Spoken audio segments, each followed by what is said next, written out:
Hey guys, how are you all. मेरा नाम है रमनदीप सिंह। स्वागत है आपका मेरे चैनल एफएलएम में। एंड गाइस, आज हम कर रहे हैं सेबी की नई रेगुलेशंस जिसका नाम है SEBI D listing of equity share regulations 2021।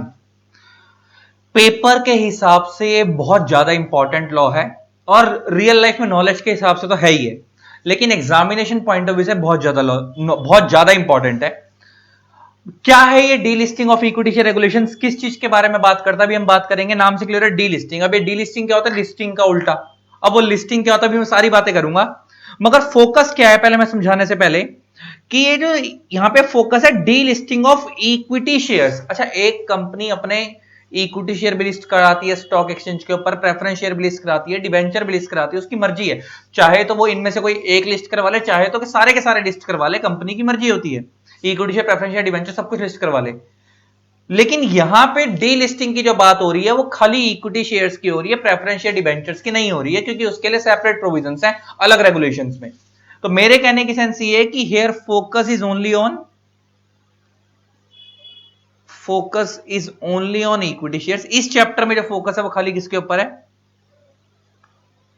Equity shares, and not on preference shares और डिबेंचर्स। प्रेफरेंस शेयर्स और डिबेंचर्स की अगर आपको डी लिस्टिंग करवानी है तो उसका फोकस यहां पे नहीं है।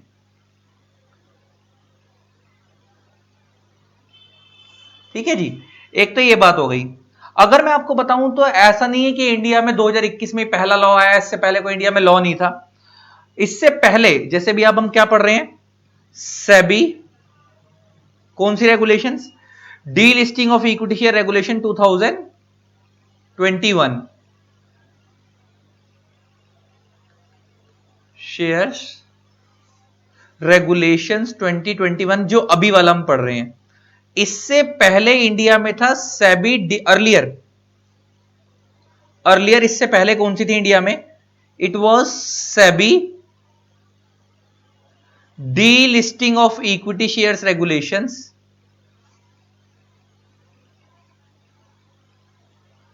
रेगुलेशंस 2009। पहले इंडिया में 2009 थी, डीलिस्टिंग रेगुलेशन 2009 थी। उससे पहले भी इंडिया में डीलिस्टिंग को लेके गाइडलाइंस थी, अभी उसके बारे में भी बात करेंगे। तो ऐसा नहीं है कि खाली 2009 में आया है, उससे पहले नहीं था। 2009 से पहले भी था, 2009 में रेगुलेशंस आई, 2021 में फिर रेगुलेशन आ गई। और आपको पता, जब भी कोई नई रेगुलेशन बनाई जाती है तो पहले से ज्यादा चीजें बेटर की जाती है, जो पहले वाले लॉ में कमियां होती हैं उनको दूर करने के लिए बनाई जाती हैं। वो भी धीरे धीरे जब हम चैप्टर पढ़ेंगे तो मैं बताऊंगा कि पहले क्या कमियां थी, किसको दूर करने के चक्कर में ये वाली रेगुलेशंस लाई गई, ताकि चीजें और स्ट्रीमलाइन हो जाए और बेटर हो जाए और उसको अच्छे तरीके से। बहुत सारी चीजें ऐसी होती है जो कंपनी लॉ से कंफ्लिक्ट करती हैं, बहुत सारी चीजें ऐसी होती है जो अदर लॉ से कंफ्लिक्ट करती हैं, तो उनको स्ट्रीमलाइन करने के लिए, पैरेलल करने के लिए, ताकि कंफ्लिक्ट जो है कम हो जाए, ना के बराबर हो जाए, नई नई रेगुलेशंस लाई जाती है टाइम टू टाइम। तो ये अब कट चुकी है। इंडिया में कौन सी चल रही है? SEBI D listing of equity share regulation 2021, जो अब हम पढ़ने वाले हैं। और इस पे हमारा किस पे फोकस है? इक्विटी शेयर्स पे, नॉट ऑन प्रेफरेंस शेयर्स और डिबेंचर्स। ये बात मैंने आप लोगों को बताई दी। अब डी लिस्टिंग, अब ये चैप्टर बुक से स्टार्ट करने से पहले मैं कुछ बेसिक बातें करने जा रहा हूं, पहले वो सुनो बड़े ध्यान से, फिर हम इसको पढ़ेंगे। अच्छा, डी लिस्टिंग को समझने से पहले हम समझते हैं व्हाट इज लिस्टिंग। आप लोगों को, बहुत सारे लोगों को पता होगा और बहुत सारे लोगों को मैं लिख के दे रहा हूं नहीं भी पता होगा। बहुत सारे लोगों को सुनते जरूर है, लिस्टेड कंपनी है, स्टॉक मार्केट में ट्रेड हो रही है, हम उसके शेयर खरीद रहे हैं, कंपनी लॉ में भी हम इन चीजों के बारे में पढ़ते हैं, लेकिन मैं तुम्हें लिख के दे रहा हूं। बहुत सारे लोगों को लिस्टिंग का एक्चुअल मतलब नहीं पता होगा अभी भी। बात करते हैं, चलो लिखो। लिखो व्हाट इज लिस्टिंग। तुमसे कोई पूछे लिस्टिंग क्या है, लिस्टिंग क्या होता है, लिखो। Listing is a kind of permission. Listing is a kind of permission which is given by the stock exchange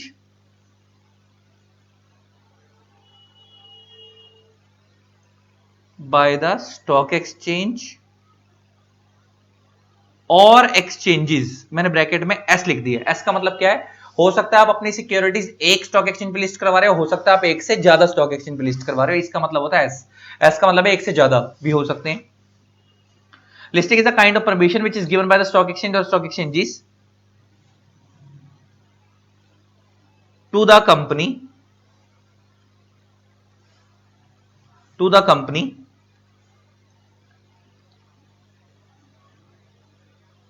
so that securities of that company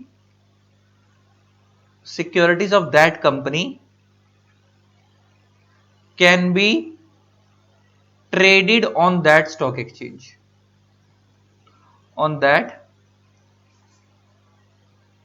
Securities of that company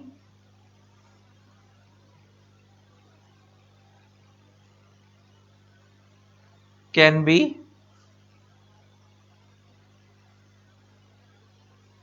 traded on that, गलत लिख दिया ना मैंने, वापस repeat कर दिया, रुक जाओ. So that securities of that company can be traded on that stock exchange. बस इतना ही था. हाँ जी.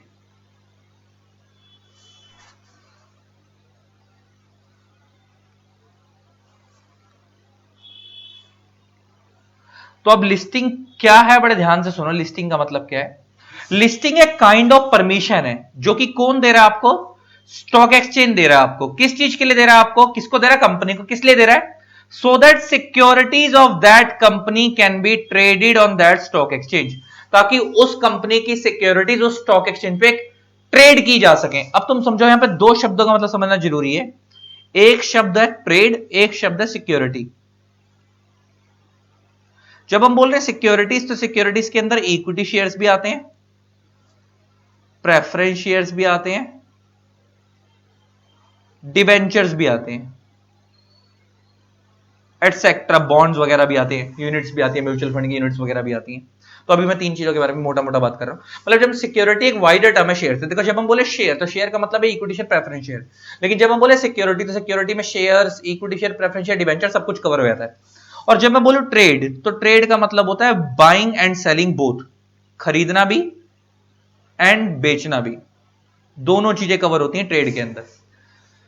तो लिस्टिंग क्या है? लिस्टिंग एक परमिशन है जो कि स्टॉक एक्सचेंज किसको दे रहा है? कंपनी को दे रहा है, ताकि उस कंपनी के शेयर्स या डिबेंचर्स क्या हो सके? ट्रेड हो सके, खरीदे बेचे जा सके. कहां पर? स्टॉक एक्सचेंज के ऊपर, उस स्टॉक एक्सचेंज के ऊपर. अच्छा, आज के टाइम में जब शेयर्स खरीदते हो, वो कहां खरीदते हो? स्टॉक एक्सचेंज से, एनएससी की साइड से, या बीएससी की, नेशनल स्टॉक एक्सचेंज से, या बीएससी से. स्टॉक है एनएससी बीएससी से. आप लोग स्टॉक मेनली जो ट्रेडिंग करते हो, आप एनएससी या बीएससी से करते हो. आप जब सुबह सुबह अपना, जब फोन में आप लोगों ने आजकल, तो आपको पता है डीमेट अकाउंट खुल जाते हैं. बड़े सारे डीमेट अकाउंट है लोगों के पास. आप पे पेटीएम मनी भी डीमेट अकाउंट है, जीरोधा भी है, अप स्टॉक्स भी है, ग्रो भी है, बहुत सारी अलग अलग कंपनियों के डीमेट अकाउंट है. तो जब आप सुबह डीमेट अकाउंट खोलते हो, जब आप शेयर खरीदते हो, तो आपने देखा होगा शेयर खरीदते वक्त वहां पे लिखा होता है कि आप नेशनल स्टॉक एक्सचेंज के ऊपर इस शेयर का प्राइस ये चल रहा है, और बॉम्बे स्टॉक एक्सचेंज के ऊपर इस शेयर का प्राइस ये चल रहा है. आपको कौन से स्टॉक एक्सचेंज से खरीदना है, आप उसके अकॉर्डिंग खरीद लो. ज्यादा डिफरेंस नहीं होता, 5-10 पैसे का डिफरेंस होता है. और आपको खरीदना तो आप खरीद लो. कई बार सेम भी होता है प्राइस, तो आप खरीद लो. और प्राइस कैसे डिसाइड होता है? वो मार्केट डिमांड सप्लाई के बेस पे भी बहुत सारे फैक्टर होते हैं, वो तो चलो अलग बात है. तो लिस्टिंग क्यों करवाती है कंपनी? लिस्टिंग क्यों करवाती है? सो दैट, लिस्टिंग का ऑब्जेक्टिव क्या है? अगर हम बात करें ऑब्जेक्टिव ऑफ लिस्टिंग की, तो क्या है? ऑब्जेक्टिव ऑफ लिस्टिंग क्या है?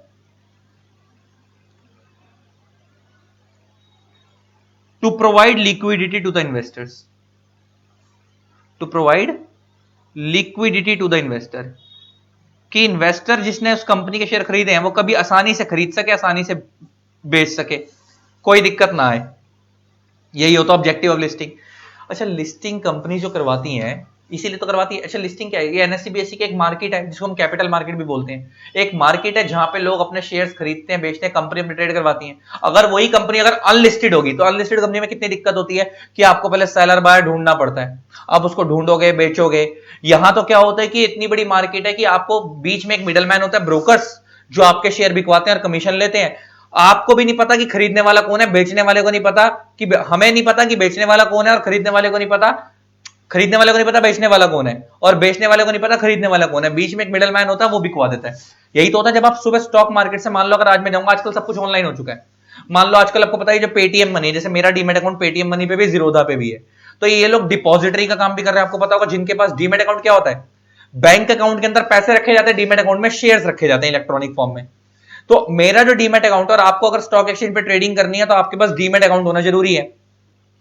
तो मेरा जो डीमेट अकाउंट है वो पेटीएम मनी के ऊपर भी है, और मेरा डीमेट अकाउंट जीरोधा पे भी है. तो जब मैं शेयर्स खरीदता हूं तो आजकल यही लोग ब्रोकर का भी काम कर रहे हैं और डिपॉजिटरी का भी काम कर रहे हैं, तो डीमैट अकाउंट भी नहीं क्या खुल जाते हैं, ब्रोकर का काम भी यही कर रहे हैं। तो जब मैं सुबह सुबह जाता हूं तो मैं वहां पे 100 शेयर, अगर मान लो मैं रिलायंस के 100 शेयर खरीदने का ऑर्डर पंच कर रहा हूं, तो मैंने ऑर्डर पंच कर दिया, मेरे अकाउंट से पेमेंट कट गई। शाम तक अगर वहां पे लगेगा कि हाँ भाई ऑर्डर सक्सेसफुल हो जाएगा, तो शेयर मेरे पास आ जाएंगे। वो शेयर आने का एक सिस्टम होता है, T+2 डे, T+1 डे, वो मैं बात करूंगा बाद में। लेकिन नॉर्मली अगर वो शेयर अगर कोई बेचने वाला होगा तो मेरे पास शेयर मेरे को मिल जाएंगे, शेयर बेचने वाला नहीं होगा तो मेरे को शेयर नहीं मिलेंगे। लेकिन अगर वो मेरा ऑर्डर सक्सेसफुल हो गया और मेरे को शेयर मिल गए, तो मेरे को ये भी नहीं पता होगा कि वो शेयर आए कहां से है, बस मेरे डीमैट अकाउंट में शेयर क्रेडिट हो जाएंगे, पैसे मेरे अकाउंट से कट जाएंगे और मेरे अकाउंट में शेयर आ जाएंगे। किसने बेचे मेरे को नहीं पता, ब्रोकर अपनी ब्रोकरेज काट लेगा। तो स्टॉक एक्सचेंज से जब हम शेयर खरीदते हैं तो मिडल मैन कौन होते हैं, ब्रोकर्स होते हैं जो हमारे शेयर खरीदते बिकवाते हैं।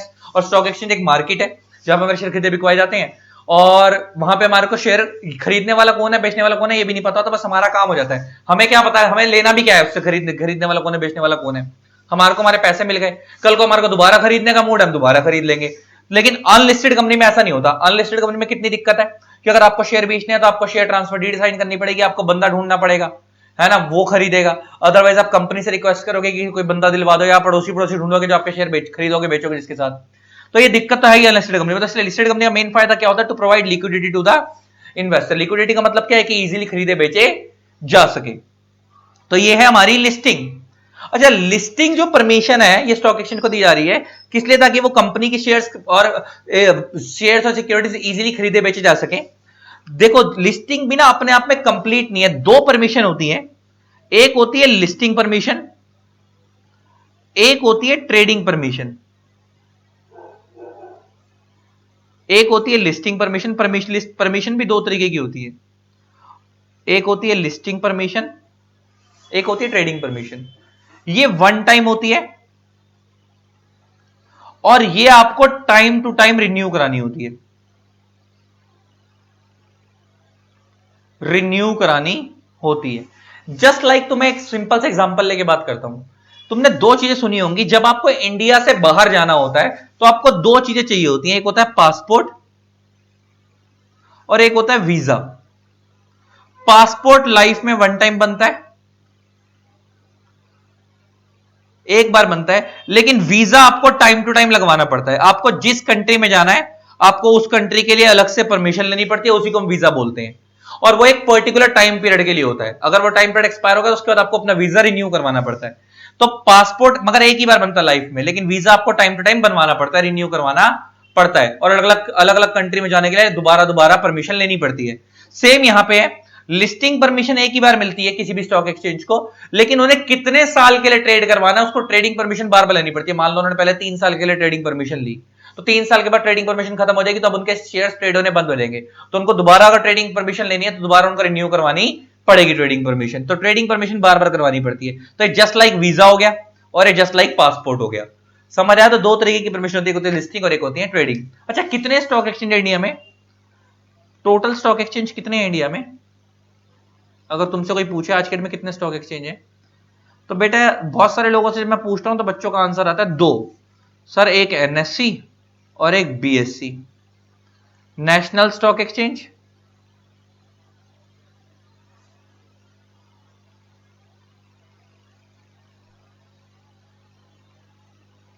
और एक होता है बॉम्बे स्टॉक एक्सचेंज। जब भी मैं किसी बच्चे से बोलता हूं तो बच्चा बोलता सर दो तरीके के स्टॉक एक्सचेंज है ना। लेकिन ऐसा नहीं है, इंडिया में बहुत सारे स्टॉक एक्सचेंज है। मैं तुम्हारे को सेबी की साइट पे दिखाता हूं। वो अलग बात है कि ये जो दो स्टॉक एक्सचेंज है ये ऐसे स्टॉक एक्सचेंज है जो ज्यादा पॉपुलर है और जिनकी नेशन वाइड ट्रेडिंग टर्मिनल्स हैं। नेशन वाइड देखो, एक होते हैं रीजनल स्टॉक एक्सचेंज। रीजनल का मतलब होता है जिधर ट्रेडिंग खाली उन्हीं की स्टेट में होती है, जैसे कैलकाटा स्टॉक एक्सचेंज है, वो अभी भी इफेक्टिव है। दिल्ली स्टॉक एक्सचेंज तो अब आपको पता है वर्क नहीं करता। कैलकाटा का मतलब वहां पे ट्रेडिंग सिर्फ कैलकाटा के अंदर अंदर होती है। लेकिन जब मैं बोलूं नेशन वाइड ट्रेडिंग टर्मिनल्स, तो यहां पे पूरे इंडिया वाइड होती है। हम इंडिया के अंदर कहीं पे भी ट्रेडिंग कर सकते हैं। ट्रेडिंग टर्मिनल्स हैं इनके पूरे इंडिया वाइड, ना एनएससी बीएससी के। और जो रीजनल स्टॉक एक्सचेंज होते हैं उनके सिर्फ उस पर्टिकुलर स्टेट में होते हैं। अब मैं तुम्हें दिखा भी देता हूं। हम देख लेते हैं कितने स्टॉक एक्सचेंज इंडिया में, सेबी की साइट पे जाके देख लेते हैं।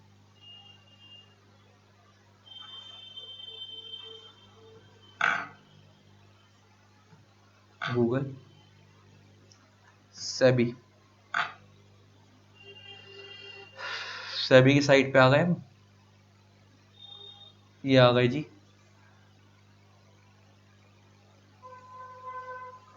एक मिनट रुको, एक मिनट रुको, ये लो जी।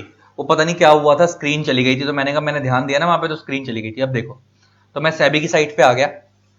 अब यहाँ पे देखो, ये हम सेबी की साइट पे आए, कितने स्टॉक एक्सचेंज है देखते हैं इंडिया में। तो यहाँ हम नीचे की तरफ आए इंटरमीडियरीज वाली जगह पे। तो जब हम यहाँ आए तो ये देखो, ये रहा स्टॉक एक्सचेंजेस। तो कितने हैं जरा देखना अभी के लिए, ये बढ़ते करते रहते हैं। 1 2 3 4 5 6 7, 7 अभी वर्किंग है, तुम अगर देखो। और इसके अलावा कह रहा है list of stock exchanges which have been granted exit, मतलब जो जा चुके हैं यहां से अलग अलग टाइम पे। 2013 के अंदर, 2015 के अंदर, ऐसे बहुत सारे हैं जो पहले जा चुके हैं। दिल्ली स्टॉक एक्सचेंज कब खत्म किया? 2017 में। ये वो सारे स्टॉक एक्सचेंज जो इंडिया में पहले थे लेकिन अब वर्क नहीं करते। वर्क कौन से कर रहे हैं? एक तो बीएससी, एक नेक्स्ट कैलकाटा स्टॉक एक्सचेंज, मैंने तो बताया रीजनल स्टॉक एक्सचेंज है। इनके आगे ये लिखा हुआ है कि इनकी वैलिडिटी, ये परमानेंट इसकी वैलिडिटी है, इसकी वैलिडिटी परमानेंट है, इसकी कब तक की वैलिडिटी है ये, इसके बाद इन्हें रिन्यू करवानी पड़ेगी। ये मल्टी कमोडिटी एक्सचेंज हो गया, इसे हम एमसीएक्स भी बोलते हैं। National commodity derivative exchange, Indian commodity exchange limited, national stock exchange of India limited, NSC इसको ये बोलते हैं। तो ये रहे बहुत सारे स्टॉक एक्सचेंज। तो अभी के 7 दिखा रहा है गूगल पे, बढ़ते घटते रहते हैं। इसके लिए तुम इग्नोर कर दो कि डेट ये आने वाले टाइम पे बढ़े घट जाएंगे, और ये पहले थे इंडिया में। तो तुम्हारे को मैं सिर्फ ये बताना चाह रहा हूं कि तुमसे कोई बोले 2 हैं तो आगे से जाके चेक कर लेना, 2 नहीं है, बहुत सारे हैं। पॉपुलर 2 है वो अलग बात है, ठीक है जी। अब आपको लिस्टिंग समझ आ गया।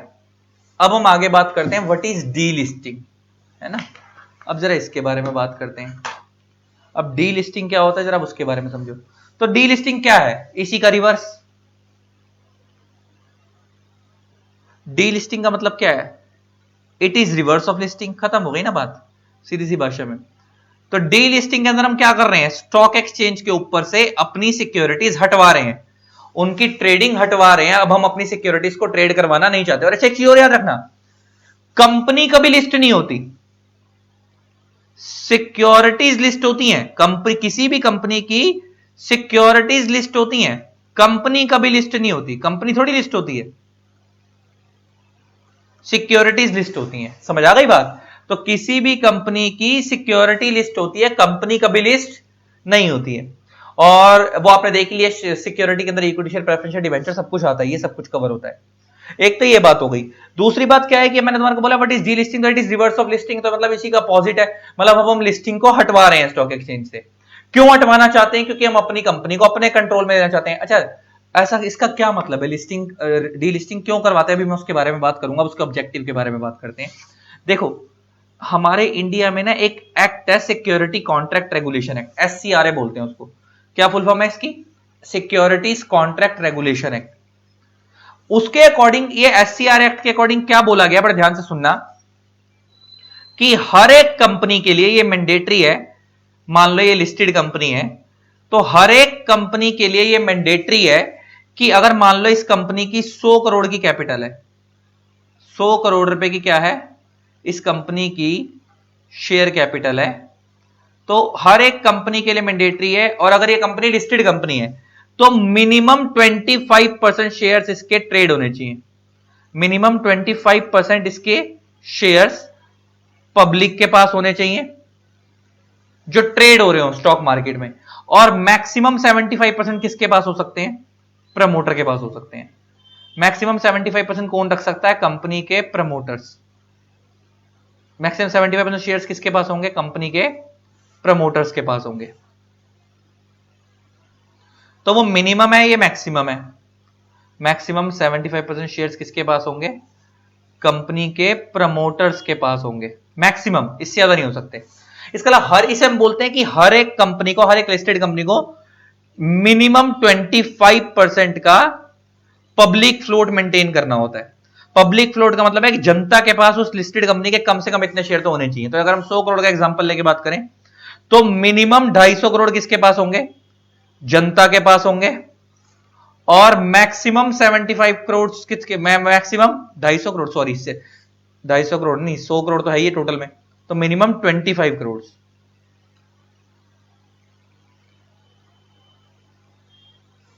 तो मिनिमम 25 करोड़ किसके पास होंगे? जनता के पास होंगे 25 करोड़ के शेयर्स, और मैक्सिमम 75% का मतलब हो गया मैक्सिमम 75 करोड़ के शेयर्स किसके पास होंगे? प्रमोटर्स के पास होंगे। इस तरीके से बटी होती है, मिनिमम मैक्सिमम है।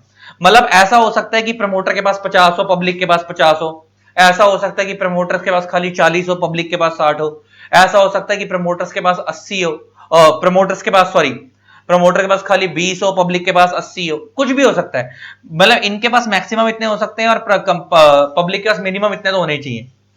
पब्लिक के पास, जनता के पास कम से कम इतने शेयर होने चाहिए। ये किसने बोली ये बात? सिक्योरिटी कॉन्ट्रैक्ट रेगुलेशन एक्ट ने बात बोली है। अब बड़े ध्यान से सुनना, होता क्या है, अगर कोई कंपनी लिस्ट करवाना चाहती है अपने आप को, अगर कोई कंपनी डी लिस्ट करवाना चाहती है, इसका मतलब वो स्टॉक एक्सचेंज से अपने शेयर्स को हटवाना चाहती है, तो वो कहता है उनके प्रमोटर्स को 90% शेयर्स एक्वायर करने पड़ेंगे। प्रमोटर्स को क्या करने पड़ेंगे? 90%, मिनिमम एटलीस्ट 90% शेयर्स एक्वायर करने पड़ेंगे। अच्छा, वैसे तो आपने देखा क्या अभी ऊपर क्या देखा कि पब्लिक के पास कितने हैं? 75% मैक्सिमम, सॉरी, प्रमोटर के पास कितने? 75, और पब्लिक के पास कितने होते हैं? मिनिमम 25। तो अब इसका मतलब ही यही है कि अगर आप 75 से ऊपर जाना चाहते हो, इसका मतलब जितना ऊपर जाओगे उतना पब्लिक के कम होते जाएंगे। अगर मान लो प्रमोटर्स ने 90% ले लिए, तो पब्लिक के पास कितने रह जाएंगे? खाली 10% रह जाएंगे।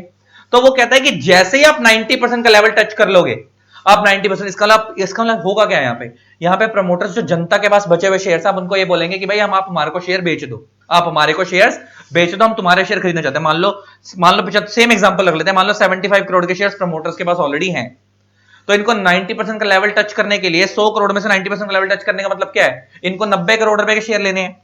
तो इसका मतलब इनको जनता से 25 करोड़ में से 15 करोड़ के शेयर खरीदने पड़ेंगे। तो जैसे ये तो पूरे 25 का ही ऑफर दे देंगे, ज्यादातर तो यही होता है कि वो पूरे 25 का ऑफर देते हैं। प्रमोटर ये बोलते हैं कि भाई हम अपनी कंपनी को स्टॉक एक्सचेंज से हटवाना चाहते हैं, और आप एक काम करो, जितने भी लोगों के पास हमारे शेयर है आप हमारे को बेच दो, मुंह मांगे पैसों पे, जो तुम्हारे पैसे बनते हैं हम तुम्हारे को दे देंगे। वो पैसे वैसे ऐसा नहीं होता कि बिल्कुल ही मुंह मांगे दे दें, ऐसे तो कुछ प्रमोटर्स तो मुंह मांगा बहुत ज्यादा मांग लेंगे, कुछ पब्लिक के लोग तो, मगर फिर भी ज्यादा दिया जाता है। जो नॉर्मल करंट मार्केट प्राइस चल रहा होता है उससे ज्यादा का लालच दिया जाता है कि देखो भाई करंट मार्केट प्राइस चल रहा है 300, हम देंगे तुम्हारे को 350, तुम अपने शेयर हमारे को बेच दो। तो उससे क्या होगा कि जैसे ये 90 का लेवल टच कर लेंगे, तो उसके पास, इनके पास एक राइट आ जाएगा कि अपनी कंपनी को वॉलंटरी डीलिस्ट करवा सकते हैं। क्या करवा सकते हैं? Voluntary delist. तो अगर आपको अपनी कंपनी को, देखो दो तरीके की डीलिस्टिंग होती है, एक होती है वॉलंटरी, एक होती है कंपलसरी। अभी हम पढ़ेंगे। वॉलंटरी का मतलब आप अपनी मर्जी से कंपनी को डीलिस्टिंग करवा रहे हो, स्टॉक एक्सचेंज से हटवा रहे हो। कंपलसरी का मतलब होता है कि आपने कोई गड़बड़ी करी है, आपने कोई घोटाला करा है, इसलिए स्टॉक एक्सचेंज आपकी कंपनी की ट्रेडिंग बंद कर रहा है और आपको वहां से निकाल रहा है। अच्छा, मगर हम वॉलंटरी की बात कर रहे हैं, तो वॉलंटरी का मतलब है कि आप खुद अपनी कंपनी को स्टॉक एक्सचेंज से हटवाना चाहते हो, और उसका रीजन क्या है? अच्छा, लिस्टिंग करवाने का रीजन क्या होता है, डीलिस्टिंग का रीजन क्या, आपको खुद समझ आ जाएगा। लिस्टिंग कराने का एक तो शेयर होल्डर्स को लिक्विडिटी देना, दूसरा जनता से फंड रेज करना। देखो एक बात ऐसा होता है ना, यहां पे मैंने क्या बोला कि मैक्सिमम 75% प्रमोटर के पास होंगे, मिनिमम 25% पब्लिक के पास होंगे। मतलब कम से कम पब्लिक का 25% पैसा आपकी कंपनी में लगा हुआ है। इससे ज्यादा हो सकता है, इससे कम तो होगा नहीं। इसका मतलब कम से कम 25% पैसा, और हो सकता है आपने 30, 40, 50% पैसा किसका लगवा रखा हो अपनी कंपनी के अंदर? पब्लिक का लगवा रखा हो। तो पब्लिक इशू, और आपने सुना होगा, आपने पढ़ रखा है बात कंपनी लॉ के अंदर भी और यहां पे भी, कि कोई भी कंपनी अगर पब्लिक इशू लेकर आती है तो उसको लिस्टिंग करानी मैंडेटरी है। और कोई भी कंपनी पब्लिक इशू क्यों लेकर आती है? क्योंकि उसको स्टॉक एक्सचेंज से फंड रेज करने, मतलब पब्लिक से फंड रेज करने हैं। पब्लिक इशू लाने का मतलब क्या है? हम जनता को शेयर्स देंगे और उनसे पैसा रेज करेंगे। तो लेते कि पब्लिक इशू लाने का मतलब यही होता है कि हम जनता से पैसा रेज कर रहे हैं, क्योंकि हमारे पे खुद पे इतना पैसा नहीं है। और जैसे पब्लिक इशू लेकर आओगे, आपको लिस्टिंग करानी मैंडेटरी है। और अब आप डी लिस्ट करा रहे हो, इसका मतलब क्या? आप पे खुद का पैसा बहुत है, आपके पास खुद का पैसा बहुत है, तब आप ये चाह रहे हो कि आपकी पूरी कंपनी के अंदर आप ही का पैसा रहे, जनता का पैसा उनको वापस कर देते हैं। तो हम क्या कर रहे हैं यहाँ पे? जनता से जो उनको शेयर्स कंपनी ने पहले इशू कर रखे थे, प्रमोटर्स क्या कह रहे हैं, जो तुम्हारे पास हमारी कंपनी के शेयर पड़े हमें बेच दो, और इस पैसे के हिसाब से बेच दो। मार्केट प्राइस चल रहा है 300, हम तुम्हें 350 देंगे, अपने शेयर किसको दे जाओ? हमारे को दे जाओ, हम खरीदने को तैयार हैं। तो ऐसे क्या होगा, जैसे ही वो सारे शेयर बेचना शुरू करेंगे, देखो उसमें बहुत सारे लोग सनकी भी होंगे और बहुत सारे लोग सनकी नहीं भी होंगे। अगर वो प्यार प्यार से मानकर 15% अपना बेच देते हैं, मान लो प्रमोटर के पास 75% और 15% पब्लिक वाले दे देते हैं, तो प्रमोटर के पास 90 हो जाएंगे। अगर प्रमोटर के पास 90 होगा तो पब्लिक के पास खाली कितने बचेंगे? 10। तो अब इनके पास पावर है इस कंपनी के प्रमोटर के पास कि वो इस कंपनी को डिलीट करवा दे 90% आते ही। अब जो बचे हुए 10% शेयर होल्डर हैं, उनको फिर से मौका दिया जाएगा भाई तुम ही बचे हुए हो, अगर तुम्हें भी पैसे देने हैं, तुम्हें भी पैसे देके शेयर बेचने हैं तो बेच दो, नहीं तो हम तो डीलिस्ट करवा रहे हैं, नुकसान तुम्हारा ही है। क्योंकि डीलिस्ट कराने के बाद क्या होता है कि फिर बाद में उनको बेचना मुश्किल हो जाएगा ना, लिक्विडिटी खत्म हो जाएगी, फिर आपको आसपास शेयर होल्डर ढूंढना पड़ेगा। हम तुम्हारे को अभी मौका दे रहे हैं, अभी भी डीलिस्ट करवाना है तो करवा दो, लेकिन बाद में तुम्हारे लिए दिक्कत हो जाएगी। मगर ले देके इस तरफ कब हो पाएगा, अगर आप 90% लेवल टच कर पाते हो। वॉलंटरी डीलिस्टिंग के लिए आपको 90% तक के एक्वायर करने पड़ेंगे। अगर आप 90% लेवल टच कर नहीं पाए तो वॉलंटरी डीलिस्टिंग करवा ही नहीं पाओगे। तो ले देके उसके लिए कुछ चीजें हैं जो भी हम आगे जाके इसके बारे में और बारीकियां पढ़ेंगे, क्या हो सकता है क्या नहीं हो सकता। लेकिन अभी के लिए आप इतना मानो कि भाई तुम्हारे को रूल समझ आया कि सेबी का रूल क्या है कि भाई मिनिमम 25% किसके पास होने चाहिए, पब्लिक के पास कम से कम होने चाहिए, और मैक्सिमम 75% किसके पास हो सकता है, प्रमोटर के पास। और अगर आप डीलिस्ट करवाना चाहते हो तो आपको पब्लिक वाले पोर्शन में से भी आपको 15 और लेना पड़ेगा। अगर प्रमोटर में 75 ऑलरेडी है तो वो 90 हो जाएंगे, पब्लिक के प्रमोटर के पास 90 हो जाएंगे, पब्लिक पे खाली 10 रह जाएंगे। और अब आप अपनी कंपनी को वॉलंटरी डीलिस्टिंग के लिए एप्लीकेशन लगा सकते हो कि भाई हम अपनी कंपनी को क्या कराना चाहते हैं, डीलिस्ट करवाना चाहते हैं। और जो बचे कुछ 10% शेयर होल्डर्स हैं उनको फिर से दोबारा मौका दिया जाएगा कि भाई तुम बेचना चाहते हो तो अभी भी बेच दो, वरना हम तो डीलिस्ट करा रहे हैं, तुम्हारे शेयर्स लिस्टेड कंपनी की जगह किसके कहलाएंगे, बाद में अनलिस्टेड कंपनी के कहलाएंगे। तो बाद में ये लोग भी बेच ही देते हैं। फिर ये हो सकता है इनसे सेटलमेंट होती है, थोड़ा पैसा ये लोग ज्यादा मांगते हैं लेकिन बेच बूझ देते हैं, बात खत्म हो जाती है। इस तरीके से सेटिंग होती है और इस तरीके से सारे शेयर बिकते हैं। अच्छा एक चीज ध्यान रखना, देखो जब हम यहां पे क्या हो रहा है, ये बड़ा फर्क है। This is different from buyback. देखो delisting is different from buyback, बहुत सारे लोग कंफ्यूज होते हैं। Delisting is different from buyback, delisting is different from buyback. ये बड़ा बहुत टेक्निकल बात करने जा रहा हूं, बड़ा ध्यान से सुनना। D listing is different from buyback. बहुत सारे लोगों को लगता है अच्छा बायबैक में भी क्या होता है, बायबैक में क्या होता है कि कंपनी अपने शेयर्स वापस खरीद रही है। अगर कोई कंपनी बायबैक करना चाहती है तो इसका मतलब क्या है, जो स्टॉक है, जो शेयर्स उनके मार्केट में बिके हुए हैं, वो उन शेयर होल्डर से क्या बोल रहे हैं कि आप हमारे शेयर हमारे को वापस कर दो, हम तुम्हारे को पैसे दे देते हैं। बायबैक में यही होता है, यहां पे भी यही हो रहा है। यहां पे भी क्या हो रहा है, डी लिस्टिंग के अंदर भी जो एक्जिस्टिंग शेयर होल्डर उनको ये बोला जा रहा है कि जो तुम्हारे पास हमारे शेयर हैं वो आकर बेच दो। लेकिन फर्क पता है क्या है, आप लोगों को पता होगा कंपनी लॉ के अंदर बायबैक का सेक्शन था 68, सेक्शन था 68 कंपनी लॉ में, आप लोगों ने पढ़ा था ना, बायबैक का सेक्शन 68 था। बायबैक में क्या होता है, जब कोई कंपनी बायबैक करती है तो जो पेमेंट होती है, जब कंपनी बायबैक करती है तो जो शेयर्स की पेमेंट होती है वो कंपनी के करंट अकाउंट से होती है। शेयर्स की पेमेंट कंपनी के करंट अकाउंट से होती है, वो कंपनी के पास से पैसा पे किया जाता है, क्योंकि वो कंपनी खरीद रही है शेयर्स। कंपनी अपने शेयर्स मार्केट से, कंपनी अपने शेयर्स मार्केट से वापस खरीद रही है। तो वो जो पेमेंट जब वापस खरीद रही है तो शेयर होल्डर को पैसा देना पड़ेगा। देखो बायबैक क्या है, पब्लिक इशू का उल्टा। पब्लिक इशू क्या होता है कि आप जनता को शेयर्स दे रहे हो और बदले में उनसे पैसा ले रहे हो। बायबैक में क्या होता है, उल्टा होता है, आप शेयर होल्डर को शेयर होल्डर का पैसा वापस कर रहे हो और उनसे उनको जो शेयर्स पहले दिए थे वो वापस ले रहे हो। अब जब आप उनसे शेयर्स वापस ले रहे हो और बायबैक का केस है, तो बायबैक के केस में क्या होता है कि पेमेंट जो की जाती है वो कंपनी के करंट अकाउंट से की जाती है और ये शेयर्स कंपनी के पास वापस आते हैं। और उसके बाद आप लोगों ने पढ़ा होगा बायबैक के सेक्शन के अंदर, सेक्शन 68 ये बोलता है कि जैसे ही आप बायबैक कर लेते हो, बायबैक होने के विद इन 7 डेज के अंदर, विद इन 7 डेज के अंदर आप लोगों ने पढ़ा होगा कि उन शेयर्स को एक्सटिंग्विश कर दिया जाता है, कैंसिल कर दिया जाता है। एक्सटिंग्विश का मतलब डिस्ट्रॉय कर दिया जाता है। बायबैक होने के 7 दिन के अंदर शेयर्स को क्या कर दिया जाता है, डिस्ट्रॉय कर दिया जाता है। एक्सटिंग्विश का मतलब क्या होता है, डिस्ट्रॉय, खत्म कर दिया जाता है, तीली लगा दी जाती है, आग लगा दी जाती है। अगर बायबैक का केस होता है तो दो चीजें समझने वाली होती हैं। देखो बायबैक करने का ऑब्जेक्टिव क्या होता है, मान लो कंपनी की शेयर कैपिटल 10 लाख है और कंपनी मान लो 2 लाख शेयर्स बायबैक कर रही है, तो इसका मतलब बायबैक का ऑब्जेक्टिव ये होता है making the capital of the company from over capitalize to balance capitalize. Company को लग रहा है कि हमारे को 10 लाख की कैपिटल की जरूरत नहीं है, हमारे लिए 8 लाख की कैपिटल बहुत है, तो कंपनी 2 लाख के शेयर्स मार्केट से वापस खरीद कर उनको कैंसिल कर देगी, आग लगा देगी, खत्म कर देगी। This is buyback, this is buyback. वहां पे शेयर्स को खत्म कर दिया जाता है, डिस्ट्रॉय कर दिया जाता है। तो बायबैक के अंदर ये होता है, लेकिन उन शेयर्स को तीली लगा दी जाती है। और वो पेमेंट बायबैक के केस में पेमेंट कहां से होती है, कंपनी के करंट अकाउंट से होती है। पेमेंट कहां से की जाती है, कंपनी के करंट अकाउंट से। लेकिन यहां पे ऐसा नहीं होता। डी लिस्टिंग के केस के अंदर भी हम शेयर्स, डी लिस्टिंग में भी यही हो रहा है, ये दिख रहा बायबैक की तरह ही है। डी लिस्टिंग के केस में भी जो एक्जिस्टिंग शेयर होल्डर है हम उनको क्या बोल रहे हैं कि आपके पास जो हमारे शेयर्स हैं वो हमारे को बेच जाओ। लेकिन यहां पे डी लिस्टिंग के केस के अंदर जो शेयर्स एक्वायर किए जा रहे हैं फ्रॉम पब्लिक, जो शेयर्स खरीदे जा रहे हैं फ्रॉम पब्लिक, उसकी जो पेमेंट होगी वो प्रमोटर्स के करंट अकाउंट से होगी, वो प्रमोटर्स के अकाउंट से होगी, फ्रॉम प्रमोटर्स बैंक अकाउंट।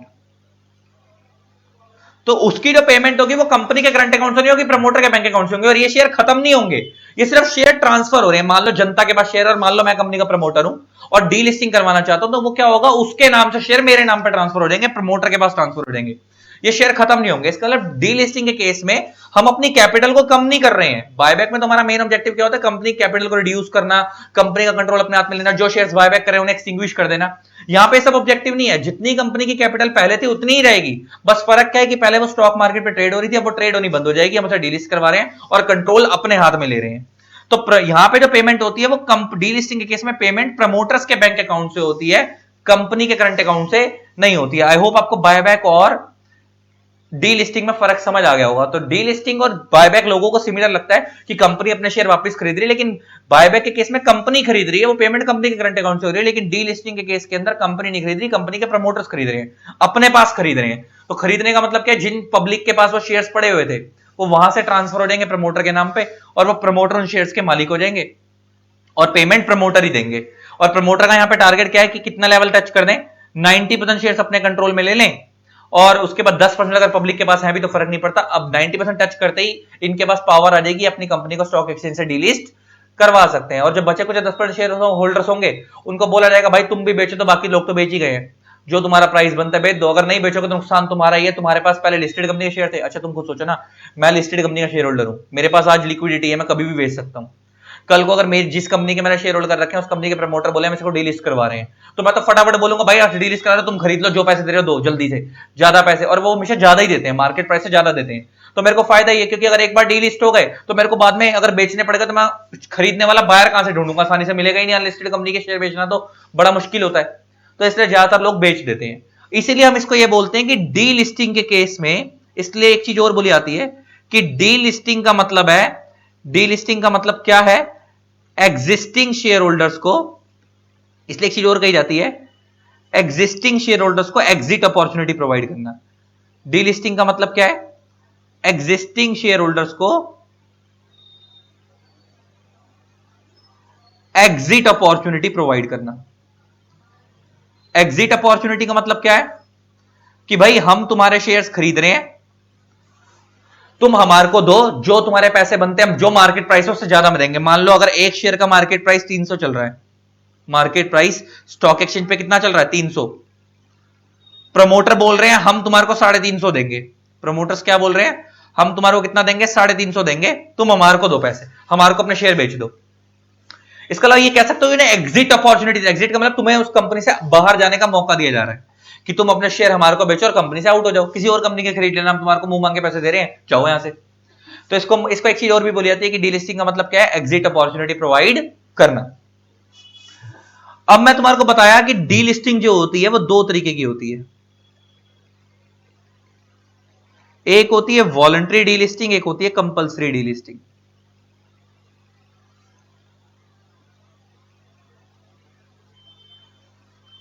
एक होती है कंपल्सरी डीलिस्टिंग।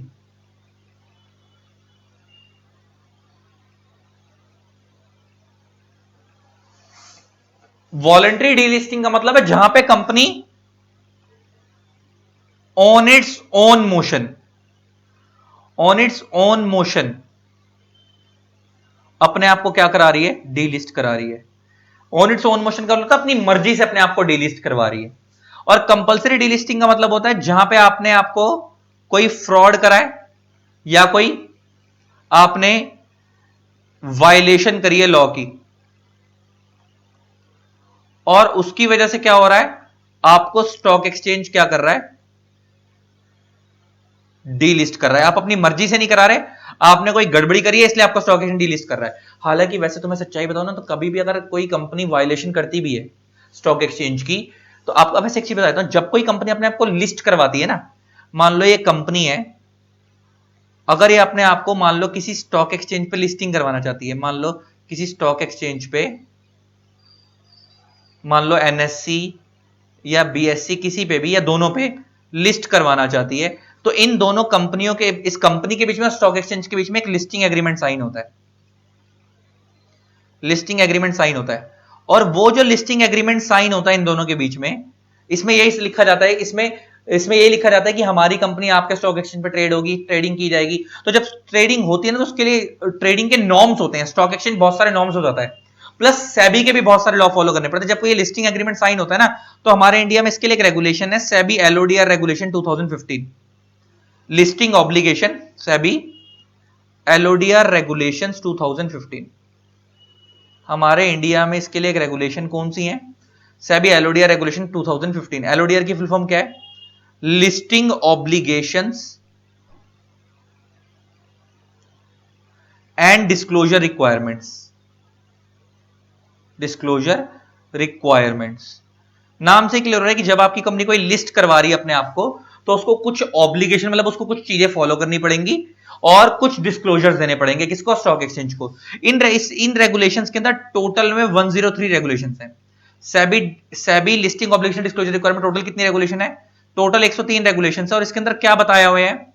इसमें बताए हुए हैं डूज एंड डोंट्स, कि एक कंपनी जब स्टॉक एक्सचेंज पे लिस्ट होगी तो उसको क्या करना है और क्या नहीं करना है, उसके डूज एंड डोंट्स बताए हुए हैं। तो इन रेगुलेशन में क्या बताया? Do's and don'ts. तो अगर मान लो कुछ चीजें ऐसी हैं जो आपको करनी चाहिए थी और आप वो नहीं कर रहे, और कुछ चीजें ऐसी थी जो आपको नहीं करनी चाहिए थी और आप वो कर रहे हो, तो इसका मतलब आप क्या कर रहे हो? आप वायलेशन कर रहे हो। तो ऐसे केस में क्या होगा? आपको स्टॉक एक्सचेंज पहले वार्निंग भेजेगा कि भाई देखो तुम गड़बड़ी कर रहे हो, एक बार, दो बार, तीन बार, पहले प्यार से समझाएगा। अगर आप कंपनी की रिपीटेटिव मिस्टेक करते हो, अगर आप रिपीटेटिव वायलेशन करते हो, ये शब्द याद रख लो, एक दो बार में ऐसा नहीं होता कि आपने एक बार वायलेशन करी, आपकी कंपनी को डिलीट कर दिया स्टॉक एक्सचेंज ने, ऐसा नहीं होता। अगर आप रिपीटेटिव वायलेशन कर रहे हो, आप बार बार गलतियां कर रहे हो, बोलने के बाद भी आपको स्टॉक एक्सचेंज बार बार समझा रहा है कि आप लॉ की वायलेशन मत करो, आप फिर भी बार बार लॉ की मिस वायलेशन कर रहे हो, तो स्टॉक एक्सचेंज क्या कर देगा? आपको कंपलसरी डिलीट कर देगा, स्टॉक एक्सचेंज चढ़ा देगा। वरना कोशिश पहले स्टॉक एक्सचेंज यही करता है कि आपको डिलीट ना करे, क्योंकि डिलीट करने का मतलब क्या है? सबसे ज्यादा नुकसान किसका होगा? किसी भी कंपनी को अगर स्टॉक एक्सचेंज कंपलसरी डिलीट करेगा तो सबसे ज्यादा नुकसान इन्वेस्टर का होगा, क्योंकि जिसने उस कंपनी में पैसा लगाया था उसकी तो कोई गलती नहीं है ना, सबसे ज्यादा नुकसान उसका होगा। तो इसलिए स्टॉक एक्सचेंज पहली कोशिश यही करता है कि वो कंपनी को वार्निंग दे, डायरेक्ट डिलीट ना करे, क्योंकि नुकसान सबसे ज्यादा इन्वेस्टर का होगा उसके अंदर। लेकिन अगर कंपनी नहीं मानेगी बार बार, तो फिर डीलिस्ट करना ही पड़ेगा। तो इसका डीलिस्टिंग कंपलसरी कब होती है? जब आप बार बार रिपीटेटिव मिस्टेक्स करते हो, वायलेशन करते हो। और वॉलंटरी कब होती है? जब आप अपनी मर्जी से करवाना चाहते हो डीलिस्ट, आप सारा कंट्रोल अपने हाथ में रखना चाहते हो। और मैंने बता दिया कि जब लिस्टिंग होती है तो उसके लिए कौन सा एग्रीमेंट साइन होता है? लिस्टिंग एग्रीमेंट साइन होता है, जो किस लॉ के अकॉर्डिंग बनाया जाता है? एलओडीआर रेगुलेशन के अंदर। इसमें क्या बताई गई है?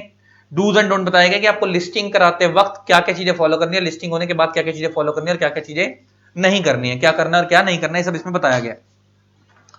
अब एक चीज ध्यान देने वाली यह है, आपको पता है 2017 के अंदर इंडिया में स्टॉक एक्सचेंज ऐसा नहीं है कि डीलिस्ट करता नहीं है, 200 कंपनीज को एक साथ कंपलसरी डीलिस्ट करा था। मैं तुम्हें दिखाता हूं, 2017 की एक न्यूज है, अब तो पुरानी हो गई ये बात, लेकिन स्टिल सिर्फ एग्जांपल देने के लिए, ये रहा 200 कंपनी डीलिस्ट इन 2017। ये देखो, इकोनॉमिक टाइम्स में बड़ा बड़ा आया था 2017 के अंदर, these 200 companies will be compulsory delisted by BSE tomorrow।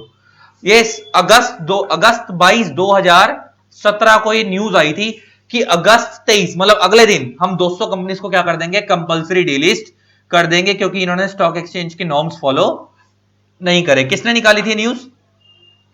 किस स्टॉक एक्सचेंज ने करा थी हरकत? बीएससी ने, बॉम्बे स्टॉक एक्सचेंज ने करी थी 2017 में।